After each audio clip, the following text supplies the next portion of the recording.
नमस्कार, स्वागत आपका। मैं संतोष कुमार पार्थ। इस वक्त हमारे साथ मौजूद हैं जॉइंट एक्शन नेटवर्किंग के सचिव रामाकांत शर्मा सर। जानेंगे कि बच्चों के जो प्रारंभिक पढ़ाई होता है उसी पर क्या कहेंगे सर। हम आज संतोष बाबू के सामने यह बात आप सबों को बताना चाहते हैं कि हमारे जो बच्चे हैं इनका जीवन का प्रथम 3 वर्ष वो बहुत ही उपयोगी है और इसीलिए हमारे सरकार ने अभी नई शिक्षा नीति लाई है और पूर्व में ईसीसी नीति बनाई है, जिसका मतलब था बच्चों के प्रारंभिक देखभाल एवं शिक्षा।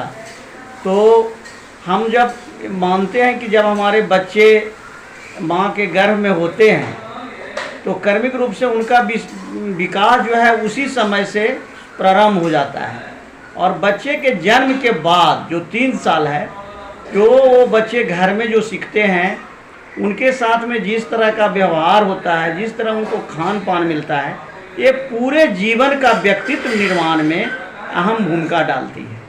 अगर बच्चे के उस समय अभिभावक ध्यान न दे, उनके पोषण पर ध्यान न दे, उनके जो है उनके साथ में सद्व्यवहार नहीं किया जाए, उनको उचित देखभाल नहीं किया जाए, उनके समय पर टीकाकरण नहीं कराया जाए तो वो जो है शारीरिक और मानसिक दोनों रूप से जो है बच्चे हमारे कमज़ोर हो जाते हैं। अभी हमारे आंगनवाड़ी केंद्र में पोषण सप्ताह चल रहा है और क्या होता है सर पोषण सप्ताह? पोषण सप्ताह में चल रहा है कि बच्चों को 6 महीने तक तो बच्चों को माँ का दूध देना है और 6 महीने के बाद बच्चों को ऊपरी आहार देना है, जैसे हलवा, खिचड़ी। तो ये घर में बना करके उनको बच्चों को खिलाने की ज़रूरत है, क्योंकि 6 महीने तक तो बच्चों का जो आहार है उसमें माँ का दूध से सभी ज़रूरतें उनकी पूरी हो जाती है। लेकिन जो बच्चे के शारीरिक और मानसिक विकास के लिए जो ज़रूरी चीज़ है उसमें ऊपरी आहार उनको साग सब्जी का पानी, दाल का पानी, ये सब देना उनके लिए बहुत ज़रूरी होता है। तो समय समय पर वो बच्चे की माँ जो है घर में खिलाएं। इसके लिए जो है वो सरकार की ओर से भी दूधवती माताओं को अतिरिक्त जो है ICDS के माध्यम से, आंगनवाड़ी केंद्र के माध्यम से सूखा राशन दिया जाता है, दाल चावल के रूप में उनको हर महीने दिया जाता है। लेकिन उससे काम नहीं चलेगा, बहुत थोड़ा होता है। तो बच्चे हमारे राष्ट्र का और हमारे कुल का दीपक होते हैं, भविष्य होते हैं। तो इसलिए बच्चों के पोषक का दायित्व हम सबों के ऊपर है।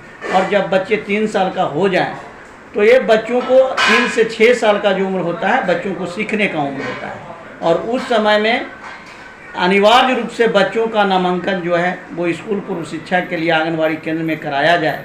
और जब आंगनवाड़ी केंद्र में उनको खेल खेल में पढ़ाई, गीत संगीत, उनको रंग का नाम, अनाज का नाम, फलों का आकार पहचान, तो ये सब चीज़ जो है खेल खेल में आंगनवाड़ी में केंद्र में किया जाता है।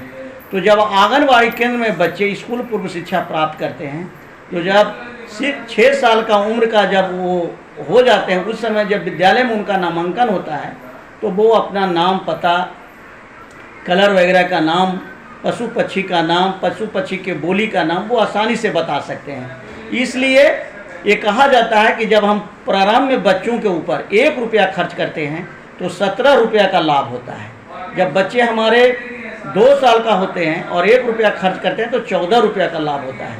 और जब बच्चे 3 साल का होता है, जब 1 रुपया उन पर खर्च करते हैं तो वो जो है मात्र 3 रुपये का लाभ होता है। तो जैसे बच्चे बड़े होते हैं तो उन पर हम पैसा जितना खर्च करेंगे लाभ कम मिलता है। और जब बच्चे कम उम्र के होते हैं, जब बच्चे का बचपन होता है, उस समय में बच्चे के ऊपर जो हम खर्च करते हैं वो उनकी ज़िंदगी के लिए, बेहतरी के लिए वो बहुत बढ़िया होता है और उसका लाभ हम सबों को भविष्य में ज़्यादा मिलता है। इसलिए हम यही कहना चाहेंगे कि बच्चे को संपूर्ण आहार दिया जाए, बच्चे को टीकाकरण कराई जाए और समय पर आंगनवाड़ी केंद्र में बच्चों का नामांकन कराया जाए।